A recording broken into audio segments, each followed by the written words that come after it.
and welcome to Enthusijam, a show about cartoons, cereal, cinema, and nostalgic good times. I'm excited that you decided to hang out with us today because we are joined by some super fun and creative people, Joe, Lucy, and Chan. So I'm hoping you guys can introduce yourselves and tell us a little bit specifically about what's your jam. Well, I guess I will start since I was the first named. My name is Joe, and I live in Maryland, and it's nice sometimes, and other times it's less nice. And my current jam is a lot of British game shows. Ooh, like I panel like, shows? yeah, like panel shows, exactly like panel shows. Those are some of my favorite things to watch. I got my mom addicted to them as well. So on most evenings, we will sit down and watch over video chat, watch the same program, and it's a great deal of fun. Well, the one that everybody probably knows is Taskmaster. Yep. It's an amazing show. In addition to that, other favorites would be What I Lie to You. Before we carry on, I hate this boy. I'm nothing but content for him, and I'm furious he's got on this show.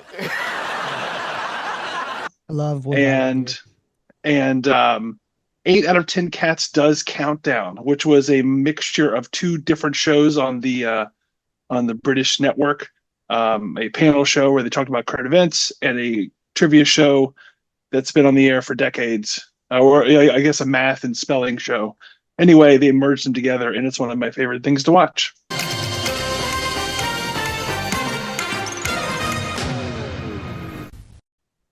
Yeah, those are super great. I love all those too.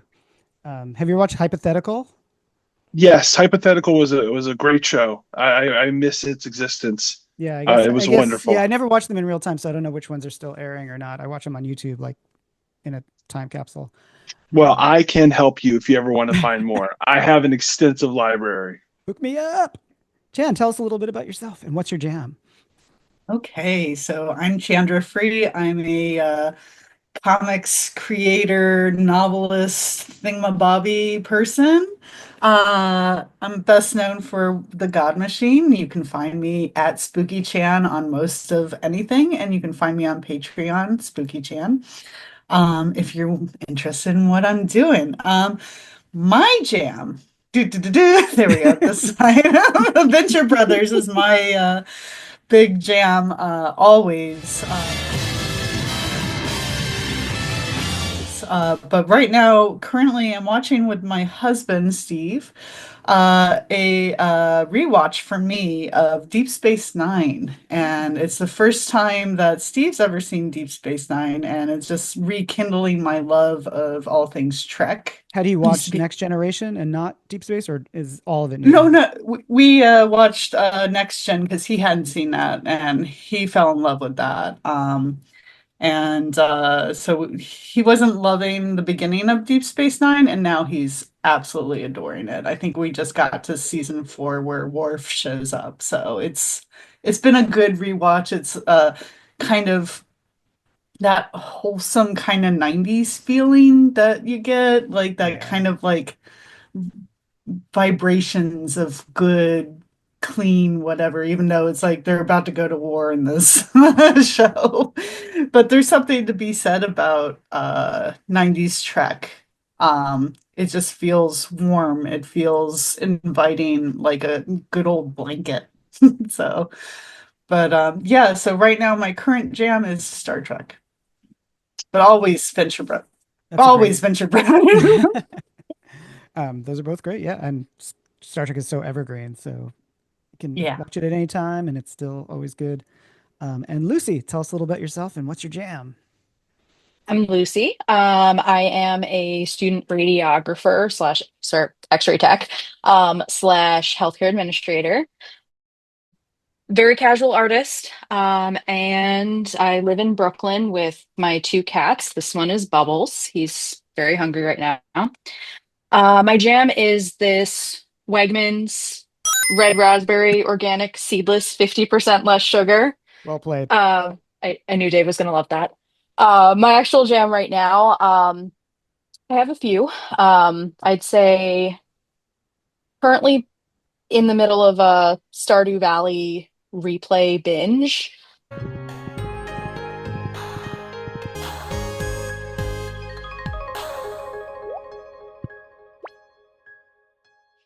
And going through, I think what were we most recently watching? We just started watching The Last of Us again, and Battlestar Galactica for the first time, the new one. Which all connects because one of the writers from Star Trek Next Generation went on to do Battlestar Ron Galactica. Moore. So, I thought you were Ron going to say Moore. Peter Cottontail. Space, the final frontier. These are the voyages of the Starship Enterprise. Its continuing mission to explore strange new worlds, to seek out new life and new civilizations, to boldly go where no one has gone before.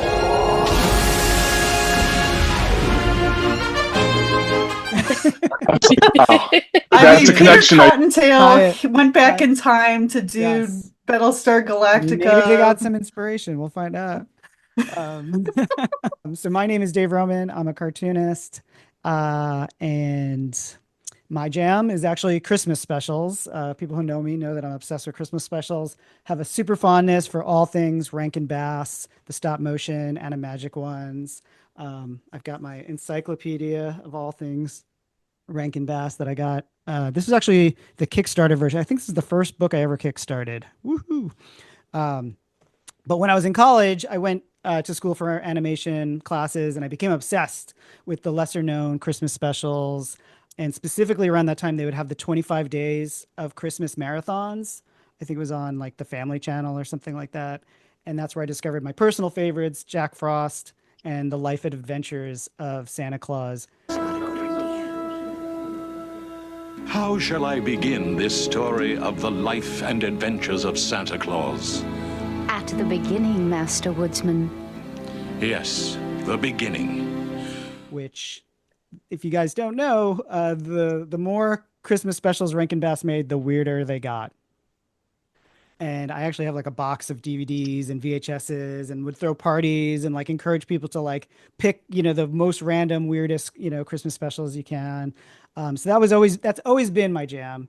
And to be honest, Easter has always been a blind spot. Like I never watched any Easter specials really, but have tried to now like learn a little bit more, especially about the ones that connected to the Christmas ones. So yeah, actually that's a perfect segue to my first question to you all to answer before we start talking about the specific special that we're going to talk about is, had you seen any Easter specials before the one that we watched for this program, for this recording? So I was doing a search for Easter specials before we got on here and like looking to see if anything conjured up old memories of Right. Easter specials, and Watership Down came up, and I'm like, no, that's not an Easter film. I've never seen it, but I know it's a very depressing, horrible movie. Not horrible, but Does AI think that yes. that's the top choice for Easter? The field, it's covered with blood. Blood? Don't be silly.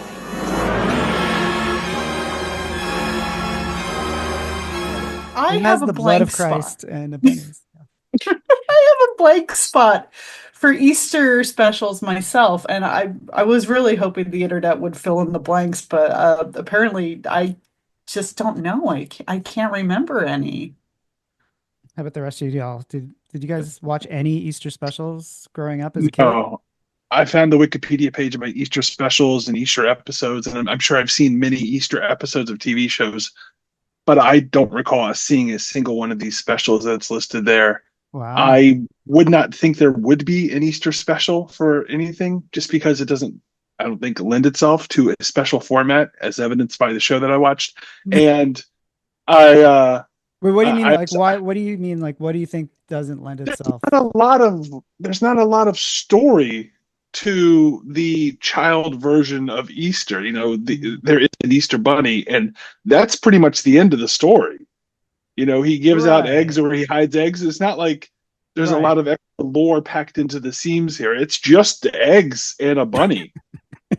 But even And that, that, right? So like the note that I wrote down was that the central issue for me is that in the non-religious, like we're taking religion out of it, obviously for kids in the cartoon, but the logistics slash mythology is fuzzy at best. And I meant that pun intentionally because all we have is the bunny, right? But yes, we all know the bunny, but I feel like if you asked a bunch of people, we couldn't even get an agreement on whether the bunny gives you the eggs or hides your eggs. And do kids paint the eggs or does the bunny paint the eggs? Yeah. And it's like, right. Whereas with Christmas, it's very clear. Santa makes the toys and then he yeah, brings of them to you. course.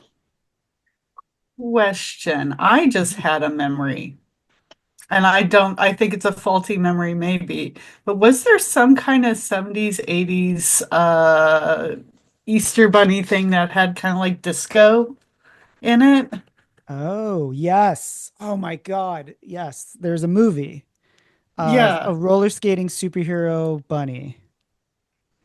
And the name of it fails me at the moment, but we'll put a little clip in for the video because yeah, that's funny. It's called the Great American Rabbit.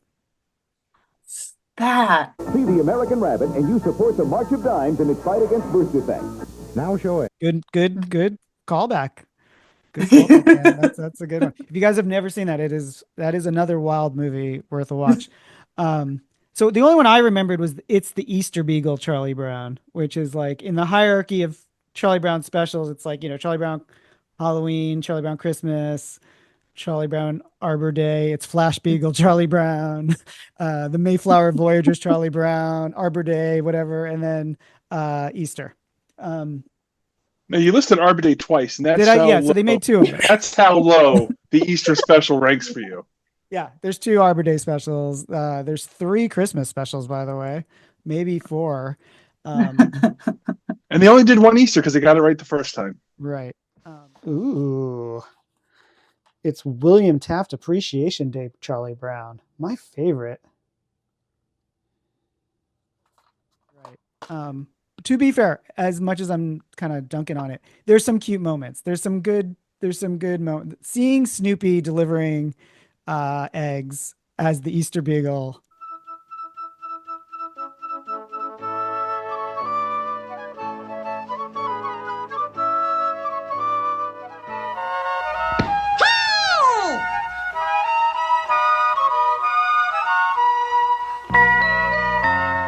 Like, just go to the last 2 minutes of the video. It's great. It's just him going "Yay!" and dancing around and like throwing eggs at kids. It's hilarious.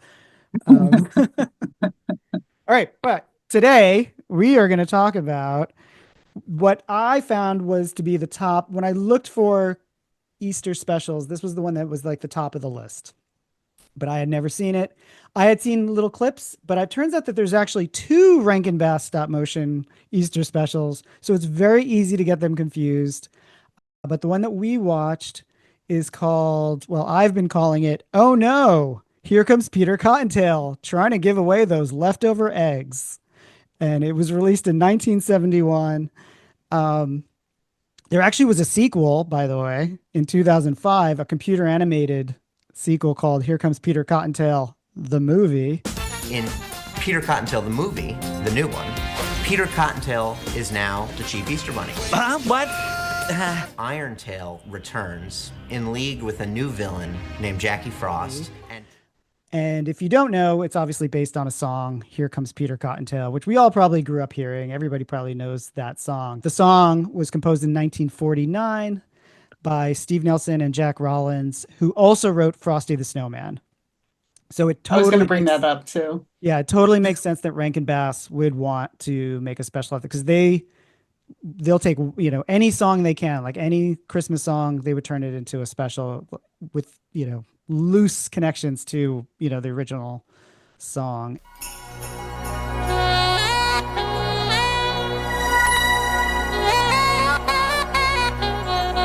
And of course, they already made Frosty the Snowman, so it makes sense that they would do this.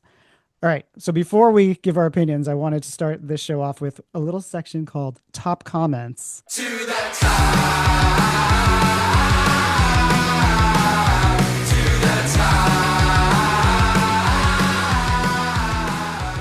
went to the YouTube video after watching the movie and wanted to see what the top comment was underneath the YouTube video. And I'm going to share two. The first one is from someone named Haggard Hermit.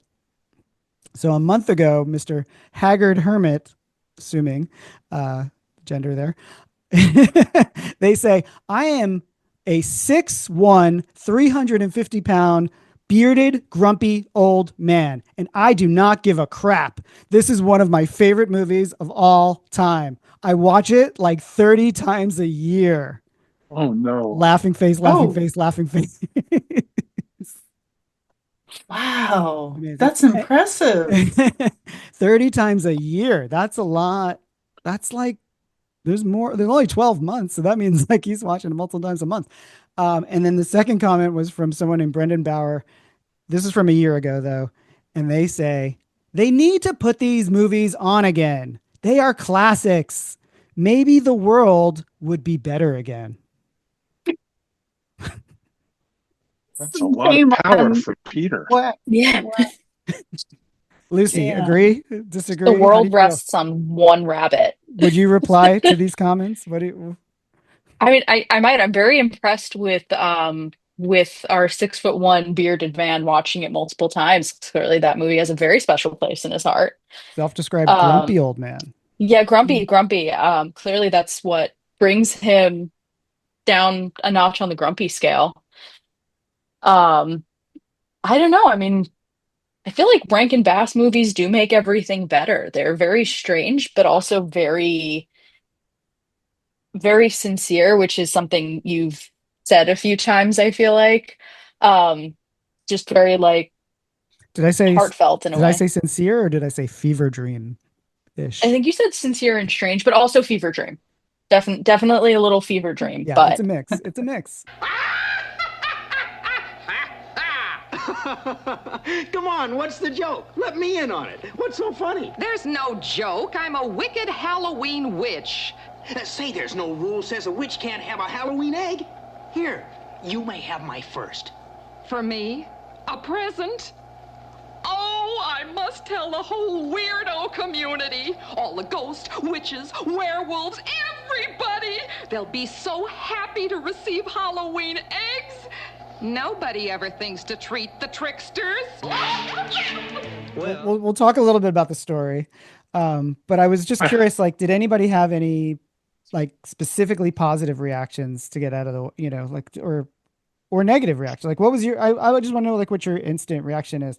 I don't want to rat Shan out, but I heard that she watched the film at double speed, which I feel like is a very Peter Cottontail move there to kind of cheat the system and speed through the process a little faster. It made it really tolerable. Hey, I get it. All I have to do is hop into the basket and have you take me back to Easter. That's correct. Then you can deliver your eggs as you should have done in the first place. Win the contest and toss old Irontail out. Let's go. To Easter, Antoine. My favorite things from the movie were the voice actors, Paul Frees, Vincent Price, of course. Paul Frees' house, voice of the Haunted Mansion. Haunted Mansion, yeah, and a lot of other random voices for Disney. A lot of those old cartoons. Of course, Vincent Price cannot, you can't go wrong there, though somehow it was a little wrong, but I enjoyed it. Now let me see. Where's my book of evil spells? Here it is. And then we have Casey Kasem, known for Reaching for the Stars, of course, and voice of Shaggy from Scooby-Doo, the original Shaggy. Batman, look! There's a telephone. Hurry, before he finds us. Batman, look out! That was my favorite stuff of it because those familiar voices. I'm big into voice actors from certain time periods, so that made me feel at home with this. And of course, that traditional animation that they're so known for is always comforting and spooky and unnatural, and there's some kind of charm about that. And what was the name of the caterpillar thing And that his name is Antoine. Hello, hello, hello. Antoine? Yes, I loved Antoine because he's a little screwed He's a up human design. centipede. He's a human centipede. Oh God, no! When you can get it all together and provide. No! I'm sorry, caterpillars. Now it's cursed. Now it's just cursed. Now it's cursed. I took so many notes. Yeah. This was an insane thing to watch. I don't mind saying that. People believe what their hearts tell their eyes. When you can't get it all together. When you can get it all together. When you can't get it all together.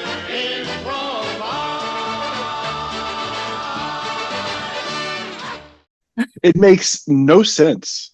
And I know that that's part of the charm, I presume, but it is filled with just insanity from beginning to end. And I don't know how these magic things work.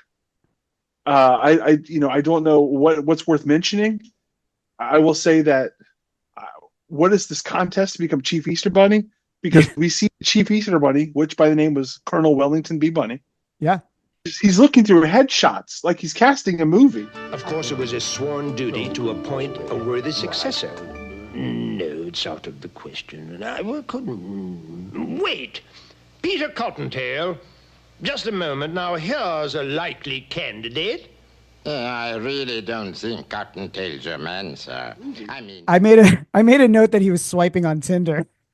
And he's going through and he's like this left, bunny. left. And then he comes upon the blandest bunny we've seen so far in this motion picture. And it's Peter Cottontail. And he's like, this is the one for me. And his assistant's like, that dude lies all the time. Yeah. And he's like, yeah, but nobody's perfect. Okay. And he declares him to be the new. We cut to him declaring him to be the new Easter Bunny. Yeah, we don't see any other bunnies that are even that could be contenders, right? So we're just taking this guy's word for it that he's the best candidate for sure. He does do a song about the responsibilities, and then he cuts to him saying, like, and guess who's the new Easter Bunny? It's this cat right here. And then Irontail, which is the cleverest part of the movie for me, is that his name is Irontail as an opposition to Cottontail. Yeah, and he lost his tail because a kid rode a bike over it. A small child roller skated over my tail. Since then, I have had to wear this artificial one made of iron instead of having a nice, fluffy, white cottontail like that Peter. He shows up and is like, no, there's a bylaw. The new Easter Bunny is the one that gives away the most Easter eggs. And I'm like, what was the guy doing with all the headshots? He screams back, I know He the was rules. trying to I'm cut the Easter through. Bunny. Like, that's the thing. He's framed as a good guy, but it's a constitutional crisis. Cottontail.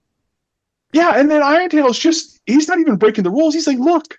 Yeah, he brings a copy of the Constitution to be like, this is how it's supposed to go. Here is the Constitution of April Valley. It says that the Chief Easter Bunny shall be the one who delivers the most eggs. I know that.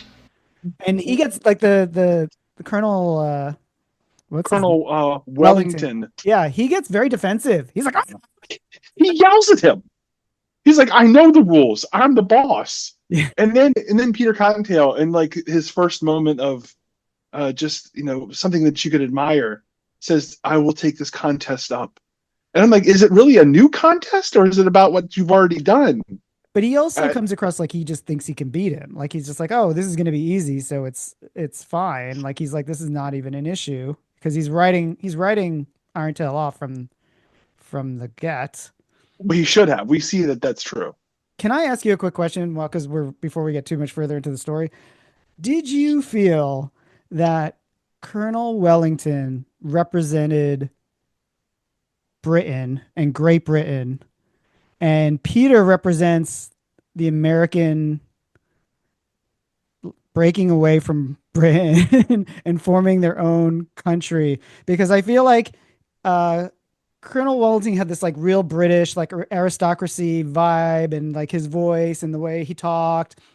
But then when he described Peter, he was like, oh, he's brash and he's, like it just everything felt like it was like he was talking about Americans. I mean, he is boastful. He has no sense of responsibility. And sometimes he fibs. Oh, well, I know he's not perfect, but he's got real spunk and ingenuity.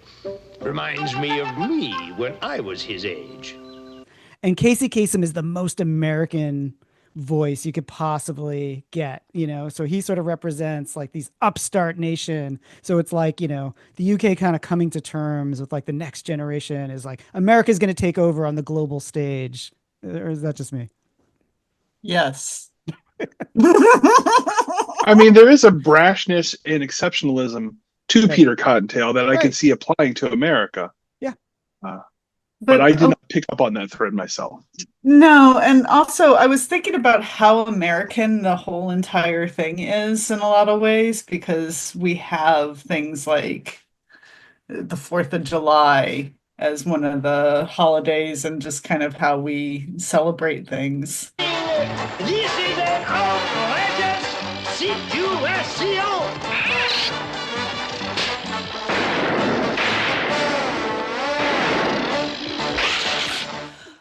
So I was like, no, this feels very American in a lot of ways, and that kind of put me off. And I don't mean that as an anti-American statement. I felt like it wasn't as universal as it could have been for other people in other countries.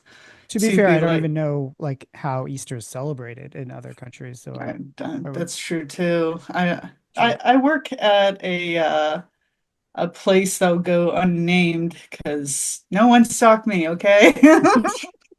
But there's a lot of cute stuffed animals, and we're about ready to sell a bunch of things that involve like rabbits and eggs and all this other stuff for baskets. And parents still buy stuffed animals and things for baskets and candy and all that.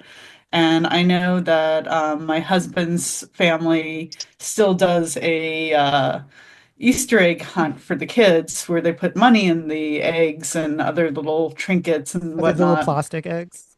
Yeah. They don't bake money into the real eggs. That'd be disgusting. Through a tiny little hole, you drill it into the egg, and then you squeeze a rolled up dollar bill into the duck.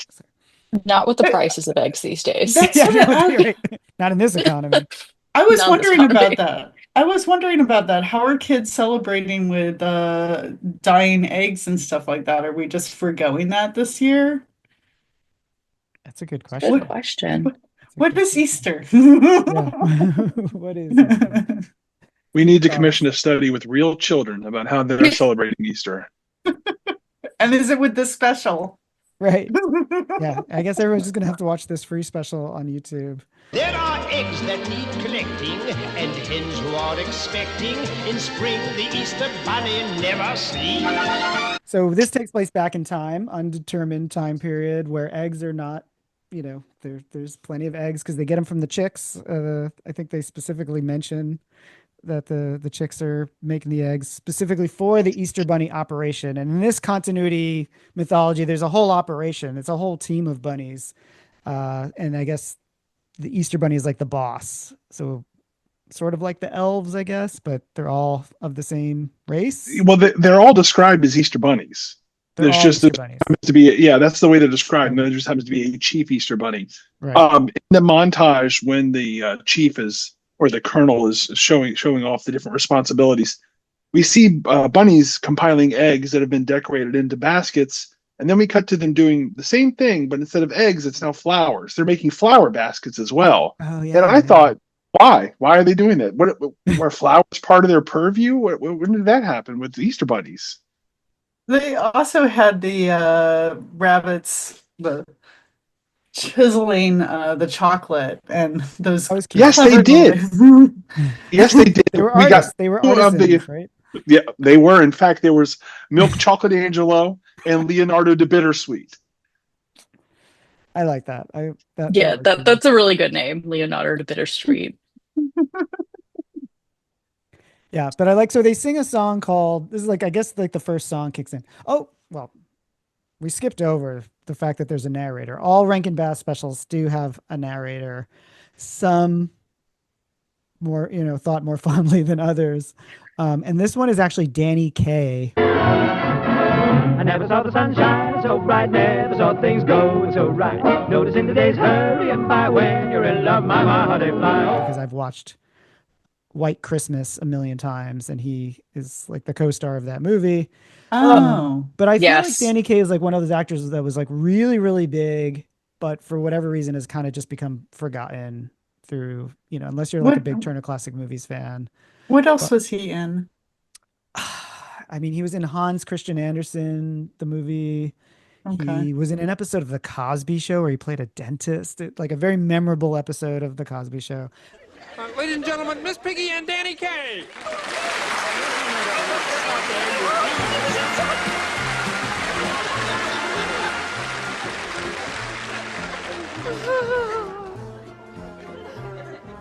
Heaven, I'm in heaven, and my heart beats so that I can hardly speak, and I seem to find the happiness I seek when we're out together dancing cheek to cheek. And it's interesting because some like big celebrities of earlier eras have become immortalized through cartoons. And this is like an example of one where it just didn't stick. Like, I feel like his translation into a cartoon narrator is weird at best. Like, I can't really get a fix on what we're supposed to be taking away from him. So it's like, if you love Danny Kaye, I'm sure it's great. But if you don't know, he comes across like a madman. And the first 2 seconds of this special is him coming towards the camera, being like, oh my God, oh my God. He's like having a total freak out. Oh, well, look out! Well, here I come, ready or not.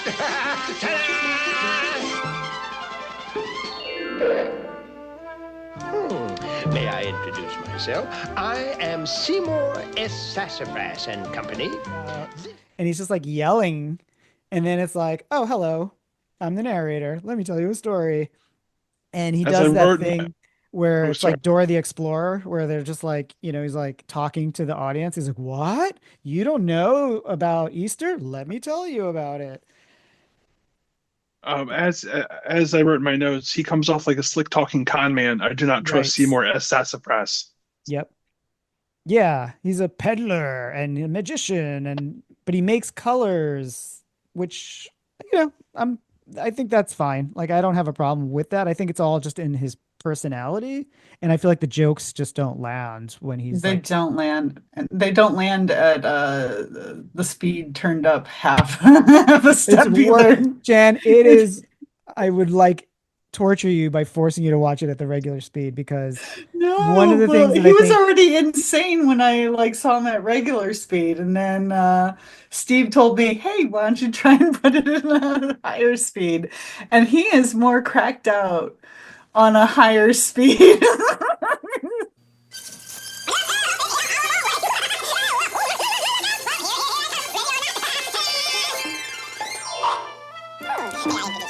But there are some real weird moments. I love Rankin Bass, so this is hard for me to say. And this one is a real weird watch. There's a lot of strange delivery because of the pauses, and there's like someone will say something, and the reaction will be like, "Huh?" And it's like, yes, like they're like that is the correct response, because what you are saying is insane or nuts. And one of my favorite ones I made a note is that Peter says to this guy Sassafras, the magic peddler, snake oil salesman, "Thanks for everything."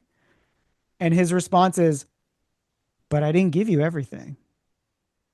And there's a long pause where Peter just like processes that, and he goes, "Huh?" Good luck, Peter. Thanks for everything, Mr. Sassafras. But I didn't give you everything. Huh?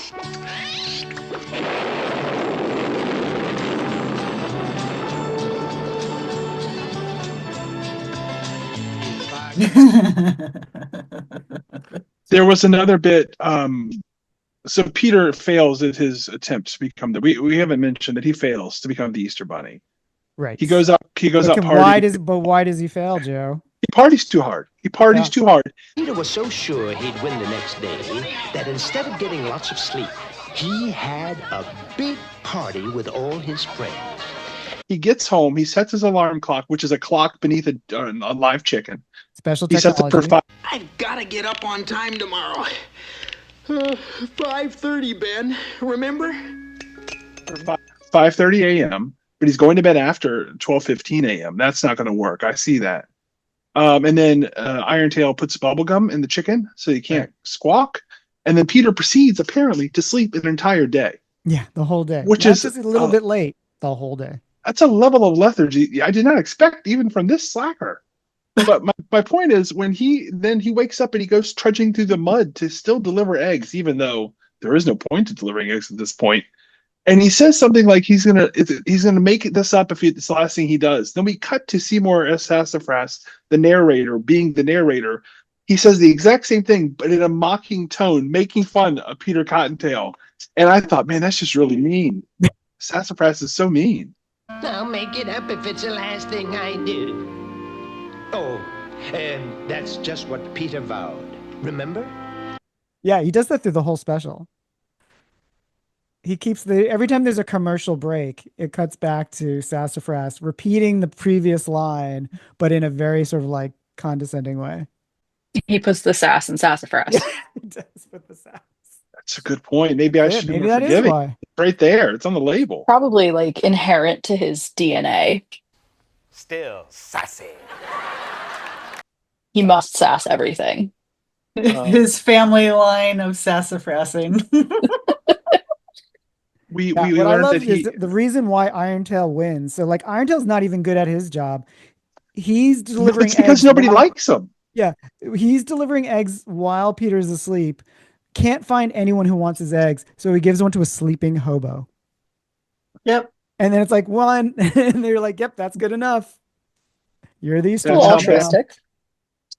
Well, what happened to those other candidates that we were looking through? Were they unable to? They were at the party. Maybe they slept in it. They were at the party, I guess. They were. Yeah, they were probably at the party.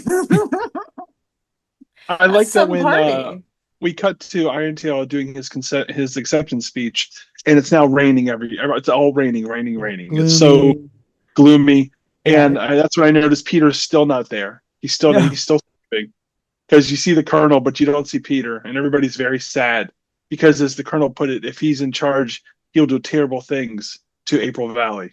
Yeah. I made a note about one of those terrible things. So there's a refrain. So earlier in the song, there's an early song where it says something about the hens and they're expecting the bunnies to come and collect the eggs. Irontail says, all the hens that are expecting will get no more protecting. And then he takes the flower and goes, whap, whap. All the hens who are expecting will get no more protecting. For in spring the Easter bunny always sleeps. Like he's going, like it's scary. That's very dark for an Easter special. Mm-hmm. Mm-hmm. I made a note also that it's very kind of proto Nightmare Before Christmas, where it's like Jack Skellington taking over Christmas. In this case, it's Easter, and then sort of making like dark, gloomy versions of things that are normally cute and funny and sweet. Won't they be impressed? I am a genius. See how I transformed this old rat into a most delightful hat. My compliments from me to you on this your most intriguing hat. Consider though this substitute, a bat in place of this old rat. And from this time forward, all Easter eggs shall be colored a shade of mud and new concrete. Instead of chocolate bunnies and chicks, I commissioned the candy sculptors to make tarantulas and octopuses. And I hereby declare an end to Easter bonnets.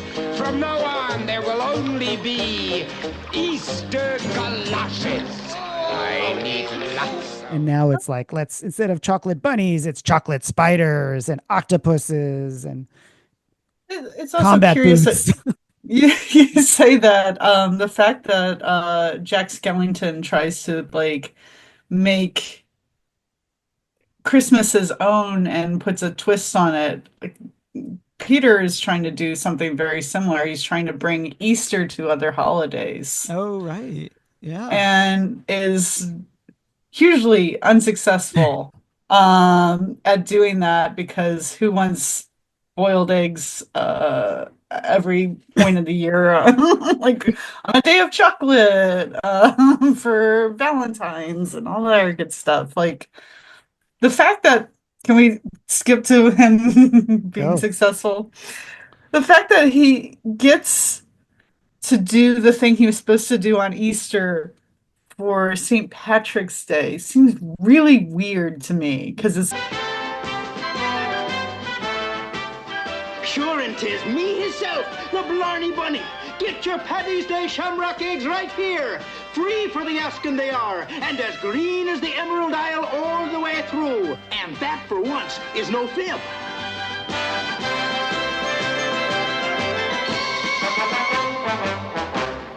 because it's like, oh no, you can be the head chief now because you delivered eggs. Doesn't matter when.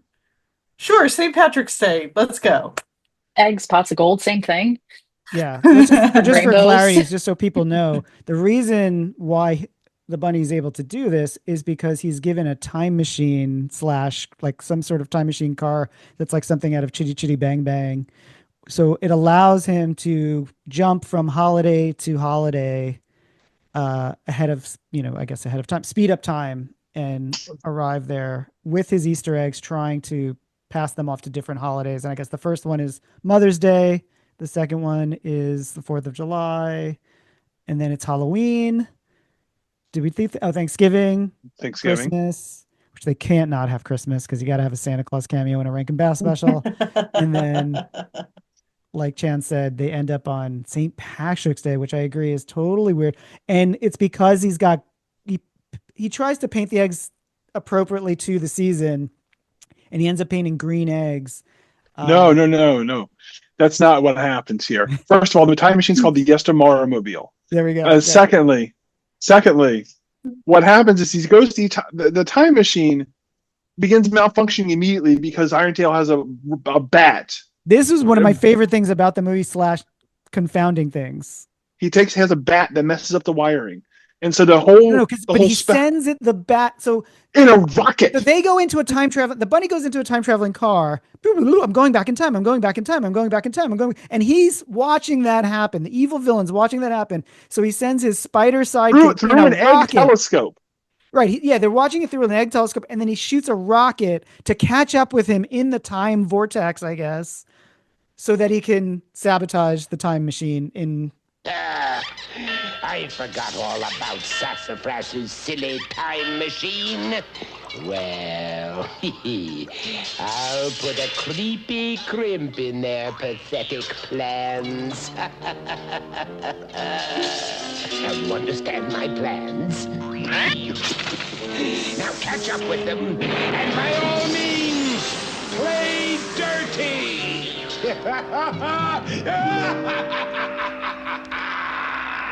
Are we almost to Easter, Antoine? I should be here soon. We are traveling 100 hours an hour. Mid-time traveling. And that's how he ultimately stops at each holiday. Because the machine keeps malfunctioning. But it's during Valentine's Day when he falls in love with another rabbit. And he asks the rabbit, can we go ice skating? And the rabbit's like, don't you have a lot of eggs to deliver? And he's like, don't worry about it. And then he leaves the eggs behind for the umpteenth time. Iron-Tail shows up. How did he get to Valentine's Day? I don't know.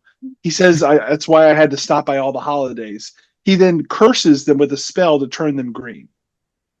That's how they end up turning Oh, green. right. So Yeah, they're not yep. painted green. They're Yes. turned They're green green. because, Yeah. as discussed, this evil Arentel likes to ruin things and make them like gross or, unpleasant because You he's know trying to what's get weird? revenge.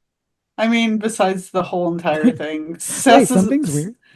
Sassafras has an egg that he's looking into Right. and watching along with everything. It's like I wondered if who I was going to ask you if you guys all know what those are. the Because kaleidoscope? I've since Oh. watched two other Easter specials that feature one of those eggs. Remember these, Bill? Where in the world did you find it? It was in my high school box. Let me see. I want to see too. Me next.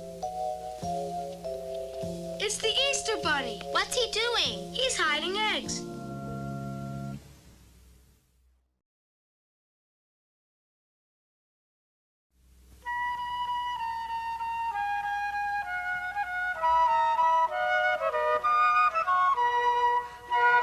I guess they were like an old toy that people used to have back in the day, where like almost like a viewfinder, where you would have an egg that had like images inside the egg, and you would look through the egg to see, little, mock-up scenes of like a story. And Sassafras's is like that, except for, and I guess Sassafras has one and Irontail have one. It's just Yeah. doing kind of different things, I guess. Weird technology. Easter technology. Egg So technology. this is also where it brings Antoine. Antoine pilots the time machine for most of the journey. Do we all agree? Do we all like Antoine, or because I feel like He's you guys? disturbing. I like Yeah. him. He's Yeah. disturbing. He is a bug, but he has a human head. I And wrote, a French accent. the pilot is a little man, backspace, backspace, backspace. The pilot is a worm, backspace, backspace. He declares himself to be a caterpillar. Yeah. Yes, he says I identify, or he said it like it was his job. Like he was like, that's my classification, caterpillar. Pardon, monsieur. I hold the rank of caterpillar. One of the things I wanted to note when they first go traveling through time, they go through a starry night sky, and they pass by many constellations representing the signs of the zodiac. And then they start passing by constellations that have nothing to do with the zodiac, and they include an American flag, a heart, a pumpkin, a bunny head. These are not constellations last time I checked, and yet they pass by them in the sky nonetheless. That's the magic of Easter. Are you saying the logic system of their whimsical world is not coherently? I'm saying exactly that and so much more. The holiday constellations. Lucy, did anything jump out to you that was like especially weird or especially notable that we haven't yet I think you discussed? touched on everything. I will say I paused it, and I don't remember which rabbit it was, but I paused it at just the right point where the whiskers were all wrinkled. There was like the classic, like angry, like, huh face, and it was the most unsettling moment of this is an Easter cartoon. This is an Easter cartoon for children. Um, and I'm here for it. I feel like kids should be exposed to Rankin Bass and weird things at a young age. But that's gonna live rent free in my head for a very long time. I love it. We're gonna let Chan go because I know that you have exciting, fun things to do that man. don't involve rabbits and or time traveling worms or caterpillars. But thank you, Chan, so much. Chan, where can we find you on the internet? So you can find me at spookychan.com at spookychan, that's CHAN. On the Instagrams, the Blue Skies, and I probably exist in some other form in Badlands, but I don't care. Don't care. Find me on Blue Sky. Find me on the Patreon. Happier times and the blue skies. Also, I leave you all with the question: what does qualify as Easter? What is Easter? For a children's special. That's all I ask. What is it? Is it rabbits? Is it time travel? The world may never know. And that's where I say goodbye on a weird, crazy note. Thanks, Jen. Bye. Good talking. See, how do I get out of here? You're trapped. You can't leave. I am trapped. What am I doing? You're trapped in a little square with a green line on it. This is unfortunately my hard stop as Oh, well. you have to heart so too. Well, Lucy, thank you for hanging out with us as well. Thank you for having me. Can we find you on the internet? Do you like to be found on the internet, or do you? I foster cats. I think my Instagram is Misa Sparkles, so there's a lot of cats on there. And that's pretty much the only place I am right now. Well, thank you, and hopefully we'll see you again soon. Absolutely. Thank Happy you. Easter. Happy Easter.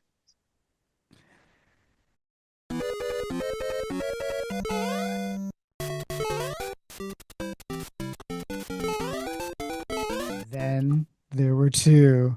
The All right. hardcore. Now that the normies have left. But I do have so many notes. And this is just this was an insane special. And I think what Chan said before she left is key here. And I think the underline that we need to understand about this special is that there is no Easter special here. Mm-hmm. There is no Easter to celebrate. That's why it's actually about every other holiday that exists. Right. It's not even about Easter. It's like a whole year. Yeah, because they have no confidence in their ability, it seems, to tell an actual Easter story. Yeah, that's so funny you say that. I did wonder that after. I didn't think that while I was watching it, but then thinking about it, I was like, yeah, like, is there just not enough Easter content that they had to pad it out with all this other stuff? They started well, insofar as it was still insane when they had like the election or the procession to choose a new Easter bunny. That all felt like it was building the world that we're going to be living in. There's these Easter bunnies that do work. There's a competition to be the new Easter bunny. And then it just sets all of that aside so that we can learn about the different holidays that are celebrated in America and how Peter Cottontail is going to scam people within each holiday. Right. That's what I thought was so funny too, is that as far as the protagonist goes, it doesn't really feel like he's learning a lesson. It feels like he's just trying to get away with something. Well, one of the first stops he makes is the 4th of July, and he lies to kids saying that the eggs are fireworks called torpedoes. Oh my God, or firecrackers. Dude, that is my favorite scene in the whole special. I don't know if you appreciated like just the delivery of those kids. Well, well, well. Hello, fellows. It's a rabbit. I'm Uncle Sam, your Independence Day bunny. We're looking for firecrackers. You got firecrackers, Rabbit? Firecrackers. Well, as a matter of fact, I do. These are red, white, and blue. Egg-shaped torpedoes. You know, you toss them on the ground and kabloom! Oh, boy, torpedoes. Wow, we'll take all you got. Yeah, gimme. Let me at them. Come on, let's take them to where the ground is hard. Like, I think that was the most realistic, authentic moment in the whole special, because when the rabbit shows up, he's like, hello, and the kids are just like, it's a rabbit. And they're just like, hey, you got any firecrackers? Like, that's all they wanted. They're fiending for firecrackers. Yeah. They're not good kids. No. Well, I mean, they do get ripped off, even though they don't pay for anything. They show up immediately and start tossing those eggs back at him. And Peter's like, phew. At least I caught all the eggs they threw, so I can take this to the next stop. Right. Never considering that he lied. He also tries to leave before they catch on. Yeah. He hops back in the time machine and he's like, "We gotta go, Antoine." And you know why? It's because those kids are gonna test the firecrackers. Just a minute. I have not yet made finish with the repairs. Antoine, we've got to get moving. Hey, Rabbit! These are not firecrackers. Well, fellas, it was just a little joke. We don't like jokes. Let him have it, Homer. Wait a minute. Whoops, watch out. You'll break them. Come on, Antoine, let's go. Yeah. He learns nothing. He doesn't learn anything until the end when he has to.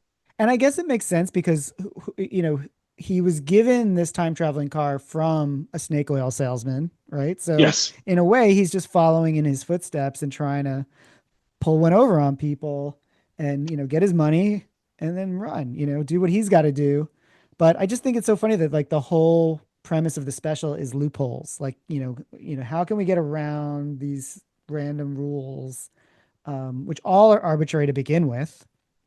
So the stakes are just so low because it's all just like, oh no, what's going to happen if he doesn't deliver these eggs? Well, he has infinite chances apparently to deliver eggs for a contest that begins and ends on a completely different holiday. Right. And we're never given any insight into whether he's traveling forward in time or backward in time. So we don't know the relation to these holidays to the one that he departed from. You mentioned he stops by all the different holidays, but when he gets to Christmas, he's dressed up as Santa, which was pretty adorable. I like the design of him dressed as Santa. Did you like And when he the tries. worm pops out of his beard?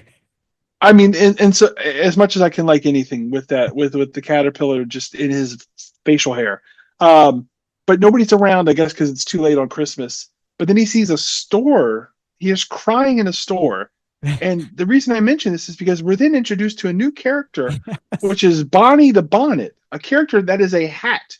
A talking hat. Oh, Peter! I'm so glad to see you, baby! That hat. And he says, Bonnie, you moved away from April Valley. So the hat used to live amongst the bunnies. Nobody wants me. What a way for a lady to end up unbought on Christmas Eve. Well, I think the bunnies make hats because when when Peter goes to his first post-Easter holiday, it's Mother's Day, and he tries to deliver the eggs. The kids are like, who wants eggs on Mother's Day? And the kids are sad, and they also say something like, and Mom didn't have a bonnet. Good point. That's a great pickup. So yeah, but what's funny is when they introduce Bonnie the Bonnet and they depart for the next time period, we then lose Antoine. He leaves Antoine behind, and it's like the special has a rule where there can only be the one sidekick at any given time. Can't animate 3 characters at a time. That's a lot of work. Oh, I can only imagine. I just thought, well, poor Antoine, he gets left behind. Let's go back! But I can't! I can't! I don't know how to make it go backwards! Au revoir, mon ami! Au revoir! Yeah, and it's a very dramatic scene, isn't it? Like that's one of the rare moments of actual drama where they have Antoine kind of like realizing he's been abandoned on Christmas. Like it's Christmas, and it's like no friends left behind. Like, oh, sorry, Antoine, we forgot about you. And he's like, goodbye, au revoir, and it's like a little tear running down his worm eye. That's right. We forgot to mention that Antoine is French. Yes, he's French throughout. One thing I thought was an interesting, where the emphasis on the logic is the next stop they make after Christmas.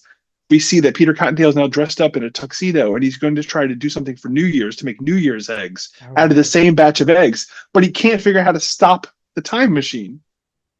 And Bonnie the Bonnet says, "There's a button there that says stop," and he goes, "Oh, that's a great point, Bonnie the Bonnet." So then they stop at Valentine's Day, and I thought it was interesting. The creators were like, "He's not going to know how to run this time machine. We can't just have him know how to run it." So they have a whole holiday. Because then what's the point of the worm, right? Like the worm pilot needs to justify his existence. See, you saw it that way. I saw it as at this point, we've gone through so many holidays. Kids are going to be restless. We just have to start speed running through this. So let's just start skipping over some holidays. You're probably right. Well, also, we'd already seen with Thanksgiving, all he did was paint them and show up and say, "Do you want eggs?" But they'd eaten Thanksgiving, so they didn't want any eggs. Right. They're and I figure like they just didn't want to hit the same note again because it would have just been the same thing with New Year's. It's like nobody wants these eggs again. So we had to jump to another time period where something else could be effective. And in that case, it was Valentine's Day and the love that threw him off his responsibilities. Again, right? It's kind of like it's a regress, like any progress that this bunny has made up until this point, completely thrown out the window once he is distracted by this lovely female bunny, which... My name's Donna. Oh, hi, Donna. Oh, I recognize you from your picture in the paper. You're Peter Cottontail. This is actually my favorite song in the movie. is I'm Yours Today. It's a song about But not Valentine's any Day. other day. But not any other day. Just for 24 hours. Be mine today. Not another day. Be mine today. But just today. For just a 24-hour day, be mine. Oh, let me hear you say that you'll be mine. Can't wait another day. So I'll be yours for just today and not tomorrow. My heart you can borrow for just today. I'm yours today. Not another day. I'm yours today. But just today. For just a 24-hour day. Be mine. It's That basically song a song about was one night stands. Cold. It was cold. The song was so ruthless. Yeah. And I wrote that, yeah, yours today, but not any other day. And they're singing it to each other like they are both understanding that this is the we know what limits this of our is. relationship. Yeah. I mean, I guess bunnies don't live that long, so who knows? But yeah, It's true. the songs in this are so blasé, I feel like. There's not a lot of like really upbeat, catchy numbers, but this song definitely stood out for me. It was noteworthy, and that I did not expect. I mean, among the content, was also had a lot of animals appear out of nowhere, like just a group of various animals, turtles and other sorts, all dancing around while the song's going on. It wasn't about anything to do with this, like the mission that he's on at all, or anything about learning lessons. It was just about love and its, I guess, temporary nature. Yeah, it's a total just like side mission. It's like, oh, it's Valentine's Day. You can't help but fall in love. So, you know, you can't blame a bunny for getting distracted because it's Valentine's Day and that's just what happens. You know, I would never Twitter blame Peter pated. Cottontail for this. Right, exactly. Nearly everybody gets Twitter-pated in the springtime.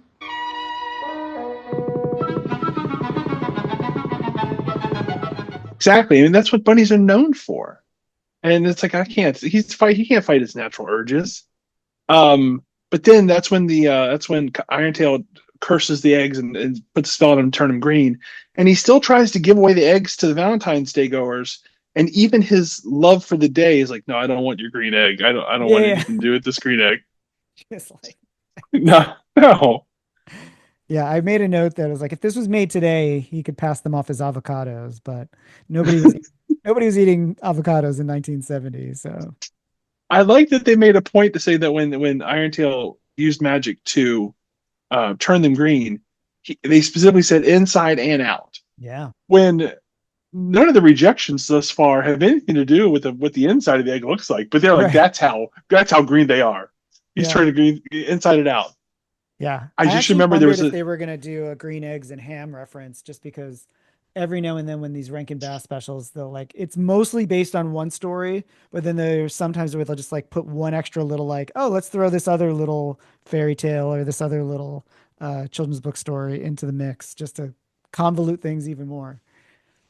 I would just remember we forgot another holiday because he stops on President's Day. Oh, yeah. What happens at He that? tries to give away the green eggs to a woman who also is wearing presidential holiday regalia, like red, white, and blue Right. outfit of some sort. And he says George Washington loved, I believe he says, loved green eggs. When he chopped down the lime tree, remember? Washington couldn't tell a fib. I can't say the same for Georgie bunnies. And the woman's like, that's just not true. And basically accuses him of lying. Yeah. it was crazy. Because he's not lying, he's improvising. That's true. The French worm taught him how to improvise. Yes, that's right. It was the big song. That's his But big song. I like this is the penultimate stop in his journey before he gives away the eggs on St. Patrick's Day because they're green.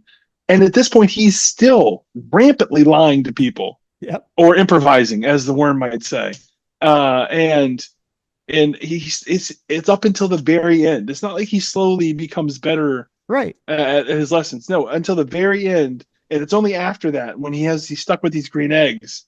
He basically wails and is like, I promise to never fib or to basically do lackluster work again. if I can simply give away these eggs. Yeah, the line, the way he says it too is so funny to me. He says something like, "I have to tend to my duty," which is like a very Yes, religious way of saying it. And tend to my duty before pleasure. that's right. Which is But such an odd turn of in exchange for phrase. like, if I could just give my eggs away, like I'm trying to Which, give away my eggs. yeah, that comes out of nowhere. And I don't remember exactly why he learned his lesson at that point, other than because he says, where is it? Oh, there's a song from Sassafras. That's right. About and we see a montage of Peter delivering eggs to the people that he's met on his journey. But this didn't happen. So it's like a theoretical if you had behaved well. And then we get these really haunting giant bunny heads that surround Peter Cottontail, almost like monolith heads. Or like And Easter he's in Island. the, yes, exactly. Easter Island. Exactly. And he's in the middle, and that scares him enough to, I guess, scare him straight. Because then we cut to him back in the time machine, Right. and that's when he proceeds to make his proclamation that he'll never fib and he'll be diligent in his work and put it before, I guess, pleasure. I forgot that part. That's such a wild thing for a bunny to Right. say. And then he lands in St. Patrick's Day. He gives away his green eggs because apparently everybody's happy to have green eggs on St. Patrick's Day. For some reason, this worked, whereas other times it didn't work. I don't know. Other times it was almost successful. It was Halloween. The witch was happy to get the Halloween eggs. Right. We But skipped over Halloween. She's actually kind of into it because like it's friend like no one's ever given a witch a gift before. So she's and she's got this weird accent. She sounds like she's from like North Dakota or something. She's like, "Don't you know?" but the only reason that doesn't work is because of Irontail getting involved with the Right. bat, I believe, at that point. But so in St. Patrick's Day, there's no Irontail anymore. He's been dealt with somehow, and the last thing he did was curse the eggs to be green. I guess he thinks his duty's done at that point. And so then he's finally able to give away eggs to a receptive audience. And immediately, hard cut to Seymour Sassafras saying, and that's how he became the Easter Bunny. And then we cut to the ceremony where he's being knighted as the Easter Bunny. Yeah. Do you feel like he deserved it? It's not so much that. I just need to know understand the rules of the contest here. Because again, we don't know the days in relation to one another. Was this the next St. Patrick's Day? And so has there been has he been out and about for I don't know, 10, 11 months? Is it the preceding time? Time is not treated with any sort of respect in this special. Yeah, I And thought it it was just like he went over the course of a year because I think there's a point where Irontail says like, "Oh, I just waited for him to show up again." Yeah, that was the Valentine's Day one. It's exactly right. Yeah. And it was like, if I just wait long enough, it'll catch up. Only we could go back in time to when he had him and steal him then. Well, why can't we? Because we don't got time. We could do it after the report. Ted, good thinking, dude. After the report, we'll time travel back to 2 days ago, steal your dad's keys, and leave them here. Where? I don't know. How about behind that sign? That way, when we get here now, they'll be waiting for us. See? Whoa, yeah! But why does that validate him being the Easter Bunny? Just effort? In ingenuity and improvisation. What's it like the Wellington says, he's got moxie, he's got spunk. Yes. He thinks on his feet. I guess that's what's the most important is sort of And so does this mean that Irontail was the Easter Bunny for that year? Right. Well, that's it. It's like, so for a whole year, Irontail was the Easter Bunny, and what damage was done during that period. What did he do to those poor hens? Yeah. Those poor. We'll never know. Yeah. Without protection, we're going to have to take care of these hens. One thing that happened at the end after he becomes the new Chief Easter Bunny, we then get a new rendition of "Here Comes Peter Cottontail" with, I think, lyrics updated to reflect events of the special. But we also get almost the exact same montage of him giving out Easter eggs to the people that he's met along the way.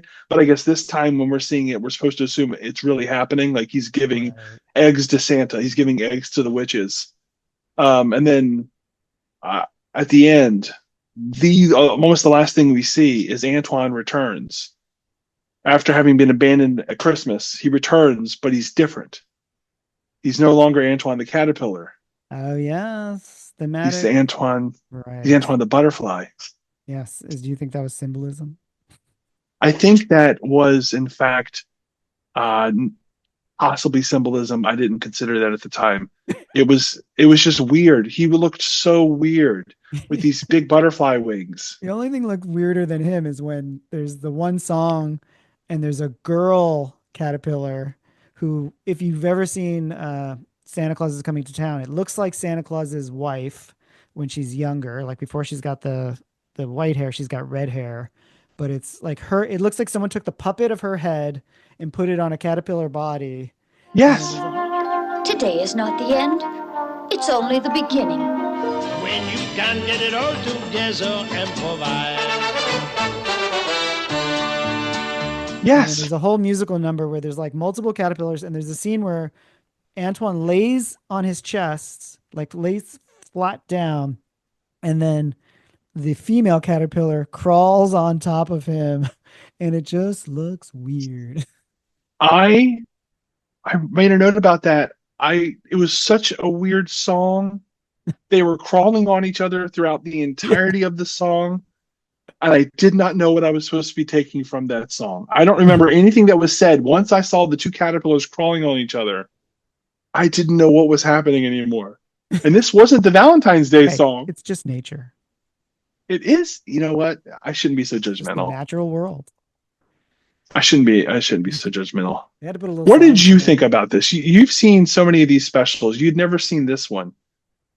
My take is it's an insane mess that isn't even about the holiday it proclaims to be. But you, as the expert here, what do you think? Yeah, I think you're right. And I think that's part of its charm. Like, in a way, I think on a worse version of this, it could just be boring. And they could have just done the stuff that we probably would expect. Like we said, we don't know that much about Easter, but it's like very basic.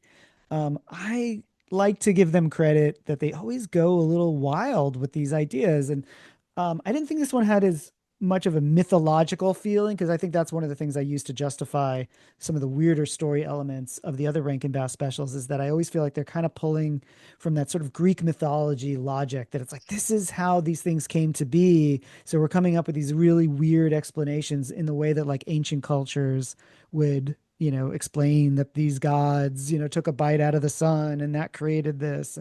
But with this one, I do think it's just weird for weird's sake. I think it just kind of just goes off the rails.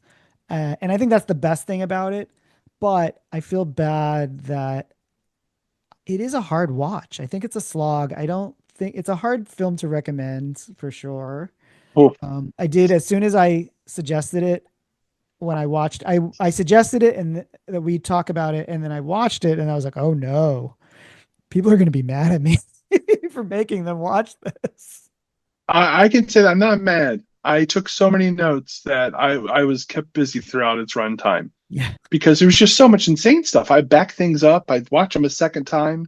Yeah. And for that, I guess I'm grateful, because it did keep me engaged.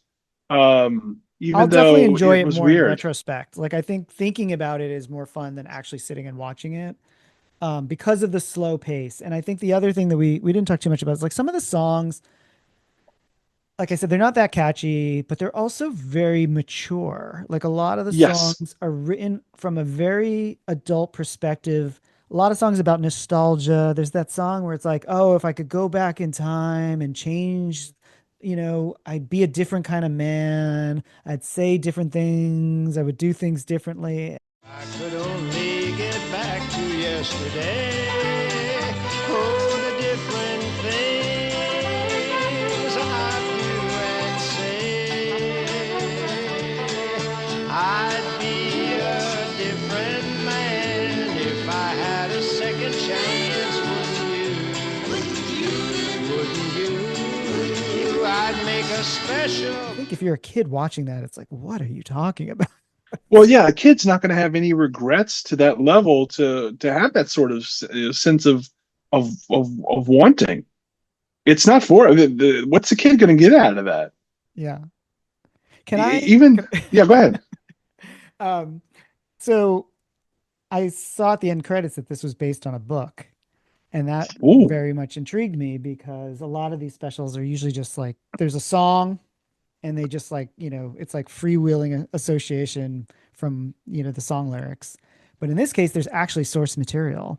It was a book written by Priscilla and Otto Frederick, and it's called The Easter Bunny That Overslept.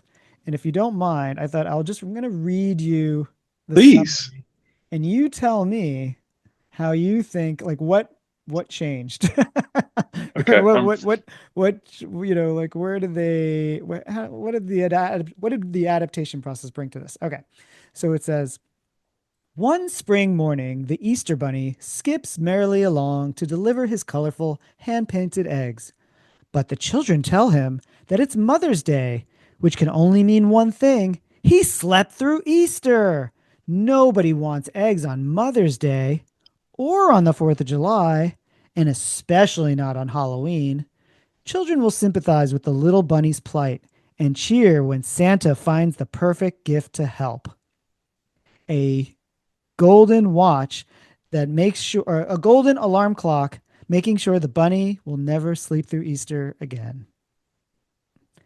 That is so much more simple. Isn't that simple?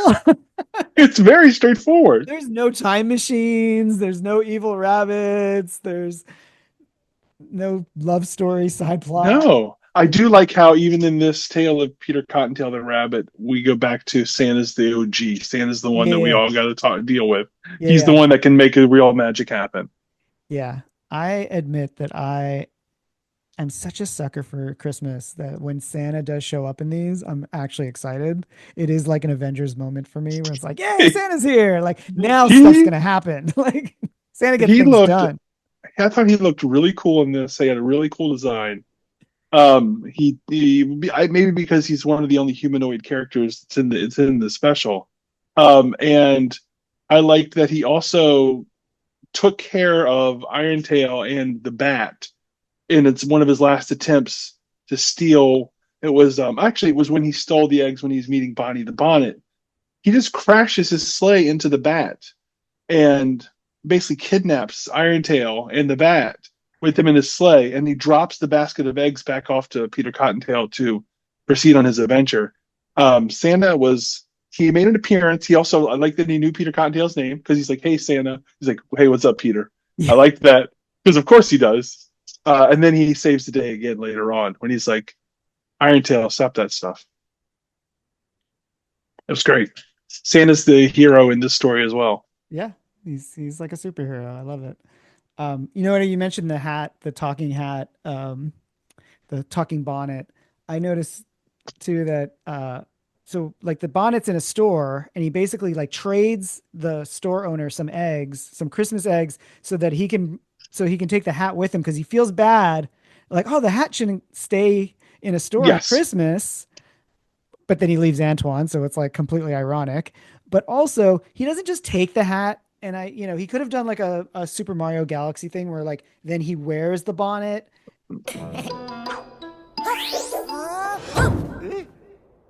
Oh, come on.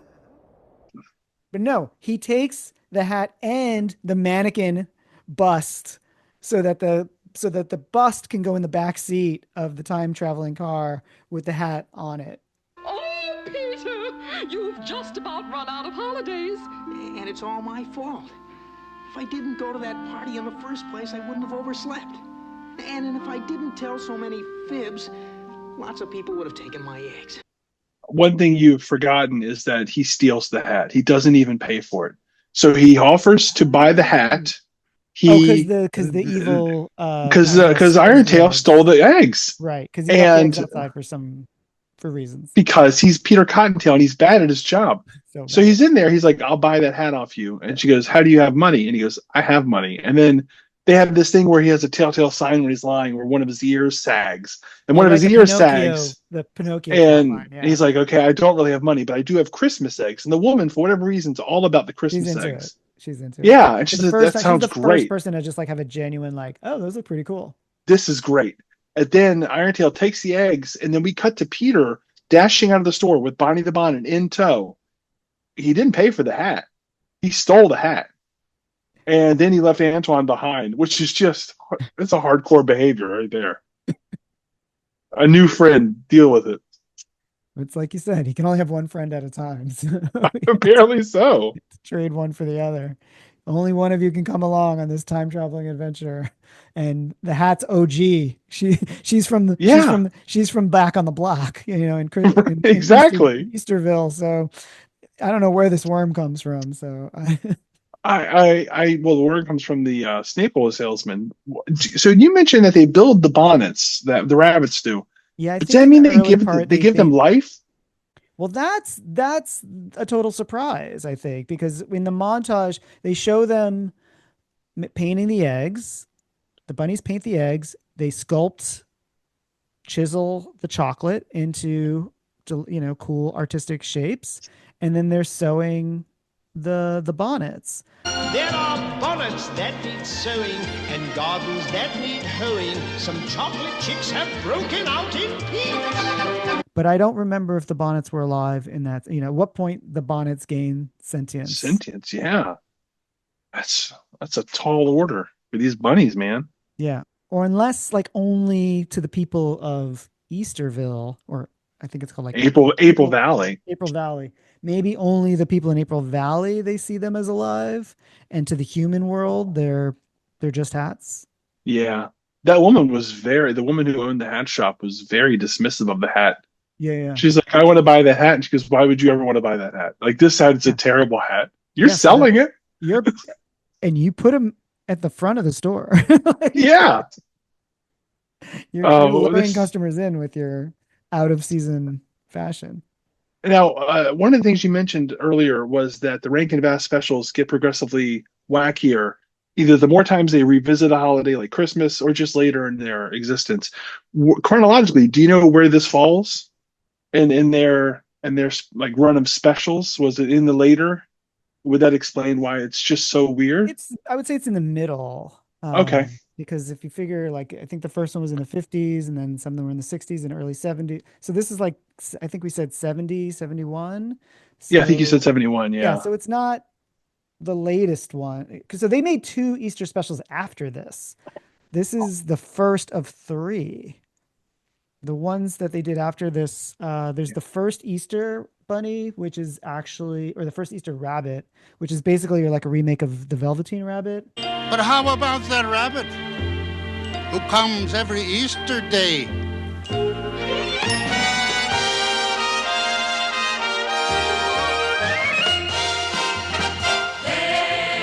that rabbit taking some blue from the sky. There's that rabbit mixing up buttercup ties.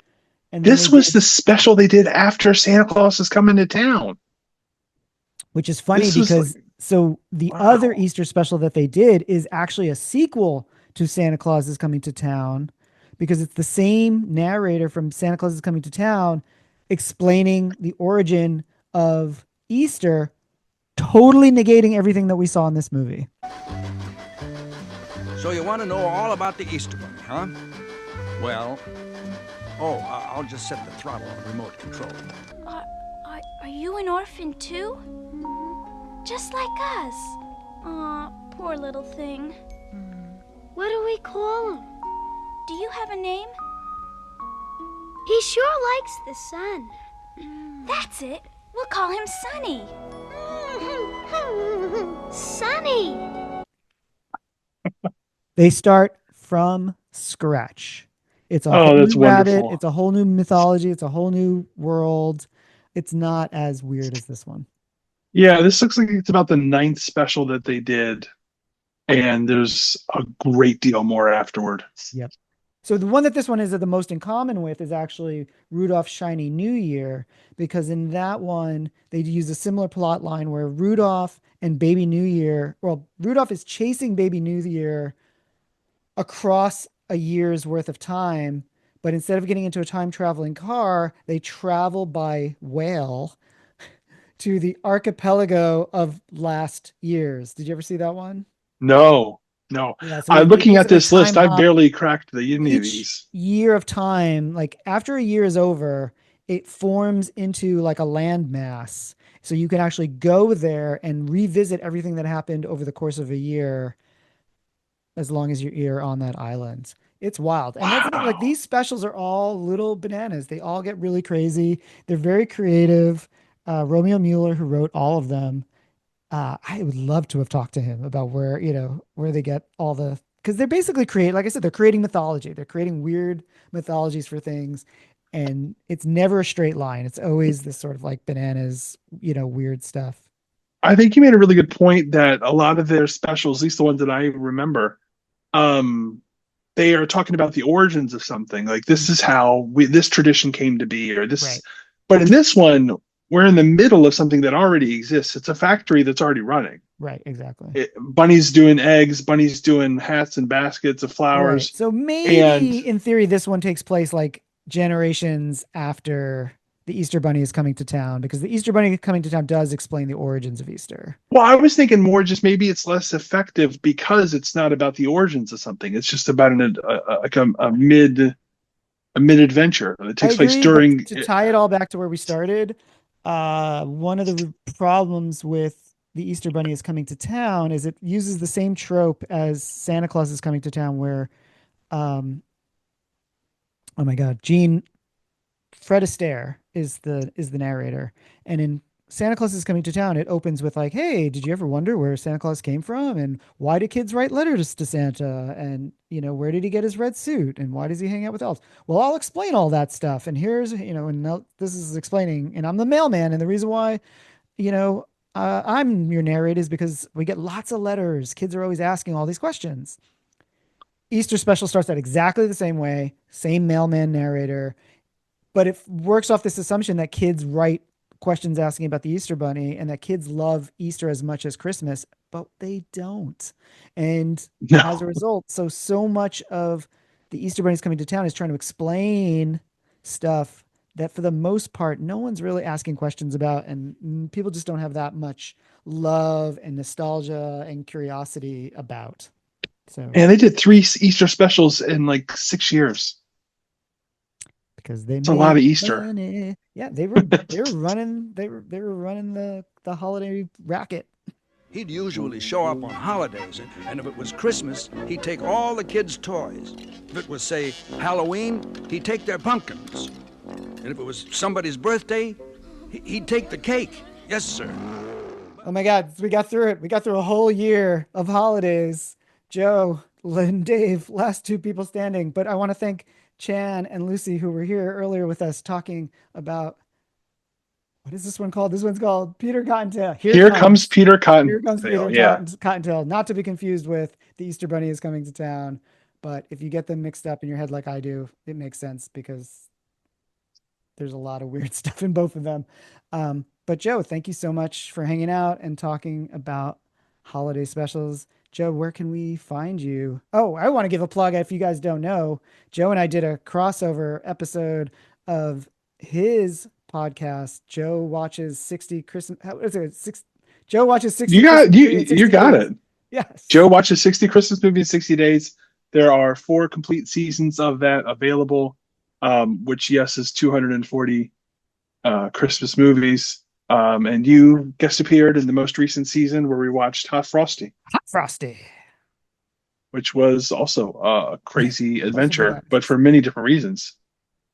So yeah, you can find that podcast if you like Christmas things, or you like listening to somebody slowly on the tether as they watch a movie every day for 2 months, and do a podcast every day for 2 months. You can find that anywhere that you find podcasts.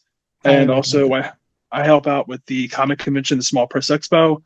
And I do interviews with creators that come to the show. And you can find those on the Small Press Expo YouTube channel. And there's about a decade plus worth of interviews there. And they are a lot of fun to go back through and see all these young faces like the gentleman before me who has appeared with us before. Awesome. Yeah. Highly recommend all of that great content. And for everybody who watched the video, thank you guys so much. Merry Chris, I meant Easter.